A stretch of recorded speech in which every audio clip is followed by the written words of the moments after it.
This is the machine gun 7.62 millimeter M60.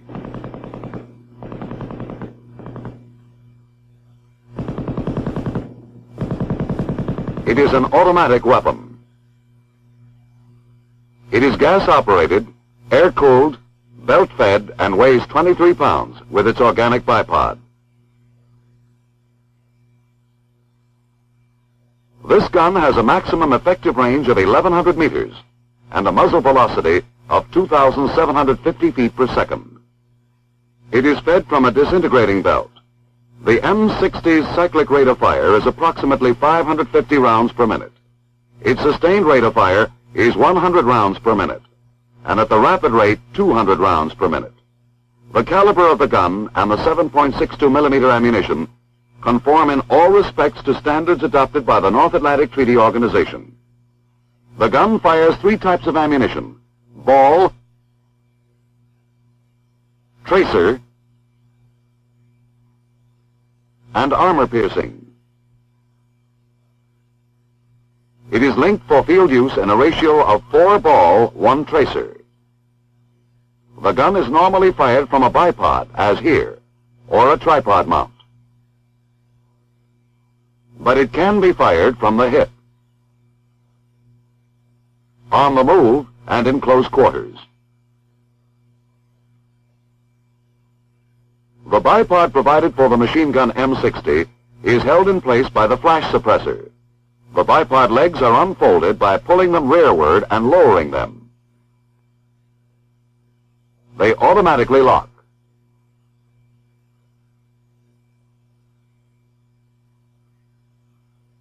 The bipod legs are extended by pulling down on the bipod feet. Loading of the machine gun is accomplished with the cover down and the bolt forward. The assistant gunner places the first round of the ammunition belt over the belt-holding pole. The gunner then pulls the cocking lever handle to the rear, fully loading the gun. The cocking lever handle is moved forward and the gun is ready to fire. The gun is aimed by means of front and rear sights. The front sight is of the fixed blade type. The rear sight is of the folding leaf type and is capable of quick adjustment. Range settings are made by moving the rear sight slide up or down. Windage adjustments when zeroing are made by turning the traverse knob at the lower left-hand side of the rear sight. When the gun is zeroed, you are ready to fire. Put the safety on fire. Aim and pull the trigger. The gun will continue firing as long as the trigger is held back or until the ammunition belt is exhausted. The M60 is fully automatic. Short bursts can be fired if the trigger is released after each burst.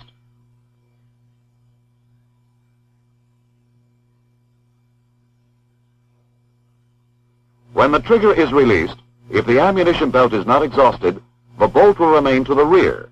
With the bolt to the rear, the gun is cocked and ready to be fired.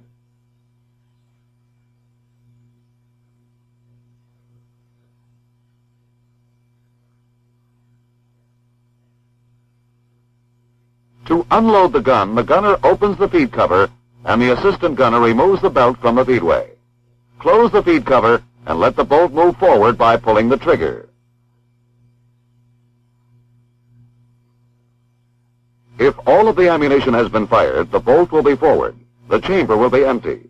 Before reloading, the gunner raises the cover, knocks the remaining link from the feed plate, pulls the bolt to the rear, closes the cover, and allows the bolt to go forward. He then reloads.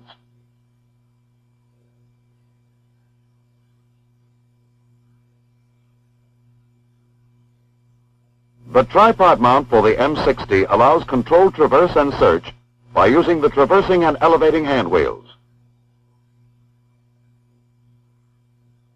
Each gun has a spare barrel group. The barrel group should be changed after firing the sustained rate of fire for 10 minutes or the rapid rate of fire for 3 minutes. This will help prolong the life and maintain the accuracy of the barrel. To change the barrel, the gunner raises the barrel locking lever. The assistant gunner withdraws the barrel by grasping the bipod legs and inserts the new barrel into the receiver.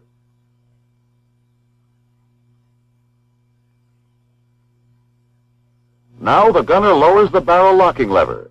The barrel change is completed. Barrels are changed in a matter of seconds. Frequent changes avoid overheating of the barrel and increase the effective sustained fire capability of the gun. Saving your barrel may save your life.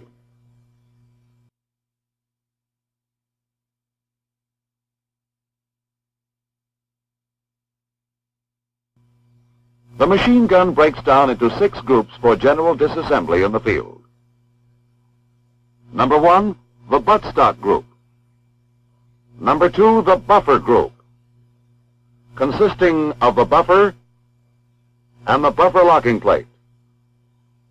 Number 3, the operating group, which includes the operating rod, the bolt, the operating rod drive spring, and the operating rod drive spring guide. Number 4, the trigger housing group, consisting of the trigger housing, the spring lock, and the front trigger housing holding pin. Number 5 is the barrel group, which includes the barrel socket, the barrel, the gas cylinder, the bipod, the flash suppressor, and the front sight. Number 6 is the receiver group, with the barrel locking lever,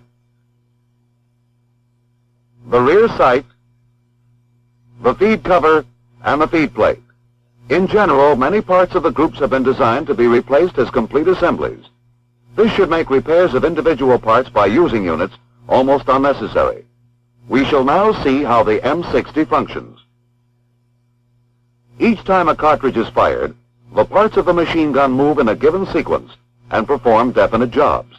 This is known as the cycle of functioning. For instructional purposes, this cycle will be divided into 8 steps.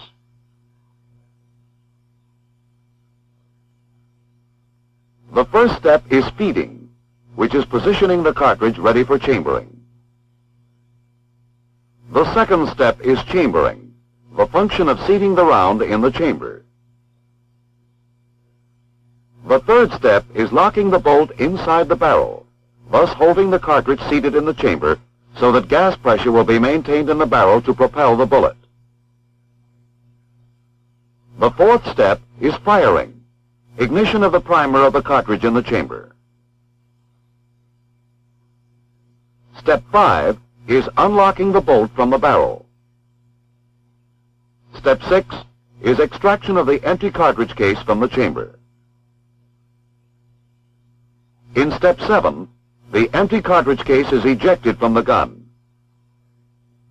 And Step 8 is cocking. These 8 functions happen one after another and so rapidly as to be almost simultaneous. The cyclic rate of fire of the M60 machine gun is approximately 550 rounds per minute. This means that a bullet leaves the muzzle each tenth of a second while the gun is being fired. With the help of an oversized model, we'll be able to see exactly what goes on inside the gun. In this film, the functions of the gun will be demonstrated step by step. But remember, in actuality, these occur very fast and overlap each other. This is the belt holding pawl on the feed plate. Feeding begins when the first round is positioned over the pawl. The purpose of the pawl is to prevent the rounds from falling out of the feedway.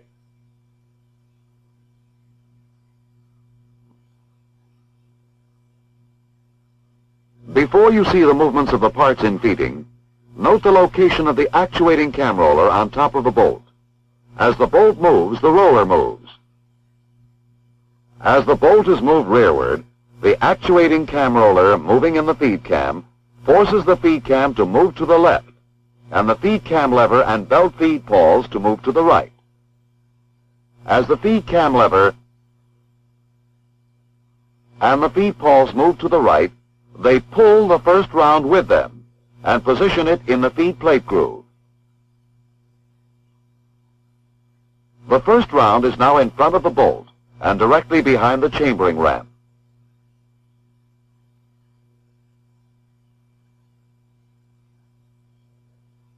The bolt is carried forward by the operating rod. The actuating cam roller now moves the feed cam to the right. This moves the belt feed pawls to the left. Let's repeat the action. The feed pawls slide over the second round in the belt, and then to the left of the round. The feed pawls will stay here until the bolt moves to the rear. This completes the first step, feeding. Chambering begins with a round in the feed plate groove and the bolt and operating rod to the rear. When the round is in the feed plate groove, the front cartridge guide and the rear cartridge guide place downward pressure on the round to hold it in position. These guides are under spring tension.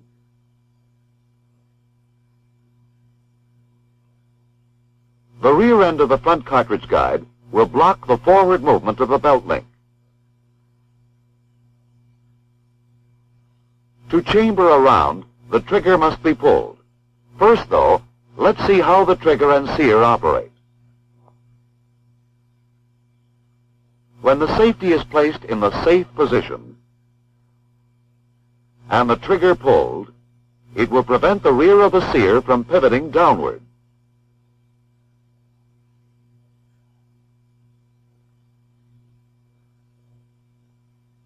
With the safety in the fire position, the rear of the sear pivots downward when the trigger is pulled, releasing the operating rod and allowing the operating rod drive spring to expand. When the trigger housing group is properly attached to the gun and the trigger pulled, the sear disengages from the sear notch. The operating rod, driven by its expanding spring, starts forward.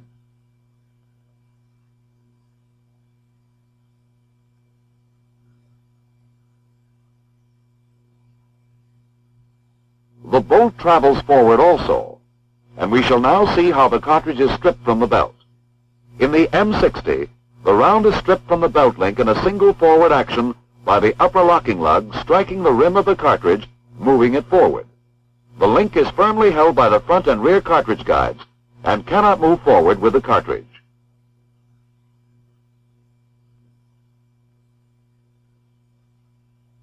The nose of the round is guided down into the chamber by the chambering ramps. Let us repeat the action. The ramps guide the round downward toward the chamber.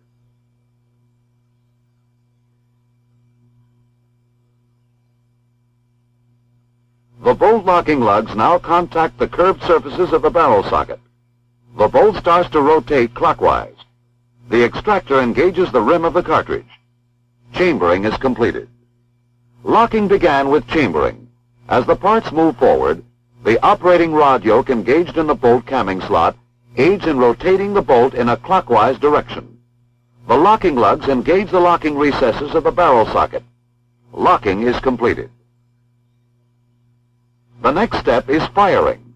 The forward movement of the operating rod carries the firing pin forward. The firing pin strikes the primer of the cartridge and ignites the round. Firing has been accomplished. The expanding gases propel the bullet through the barrel. When the bullet passes the gas cylinder port, gas moves from the barrel through the gas port into the gas cylinder. Here it enters the piston through the ports in the collecting ring. The gas expands and forces the piston to the rear. The piston strikes the operating rod and begins the rearward movements of the operating parts. The expanding gas moves through the front gas cylinder nut in the gas cylinder extension. Excess gas escapes at the bleeder hole.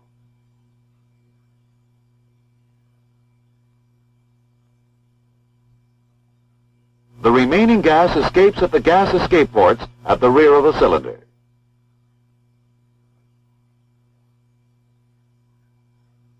Unlocking begins with the rearward movement of the operating rod. As the operating rod travels rearward, there is a slight delay before the bolt is unlocked from the barrel socket. Here is why. The operating rod has a short period of free travel. As the camming yoke passes through the straight portion of the bolt camming slot. When the camming yoke reaches the curved portion of the bolt camming slot, it forces the bolt to rotate in a counterclockwise direction.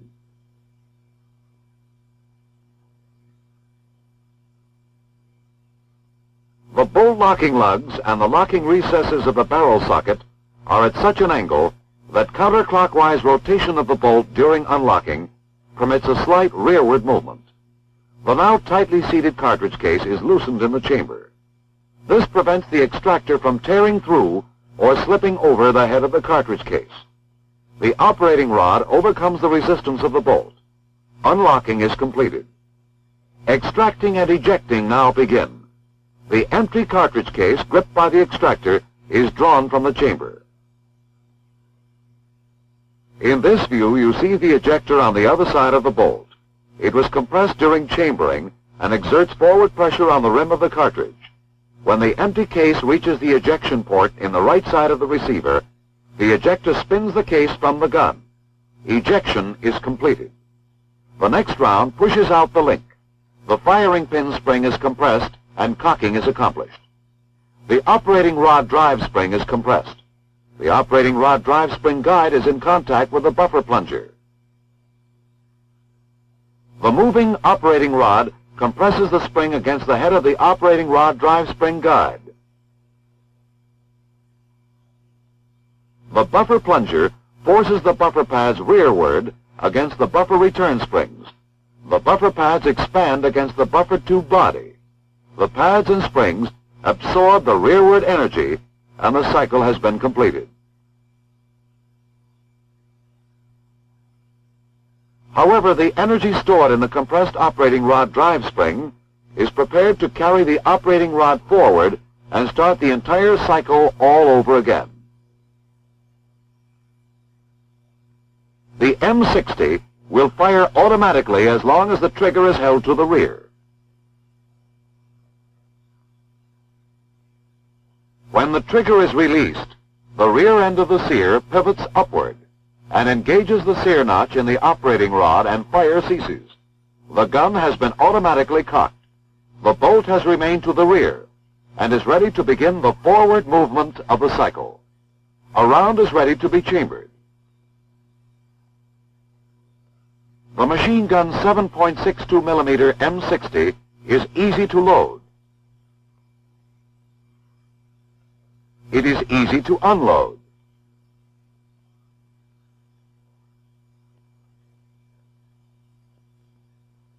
It is a gas-operated, air-cooled, and belt-fed machine gun that performs its 8 necessary functions in very nearly simultaneous actions.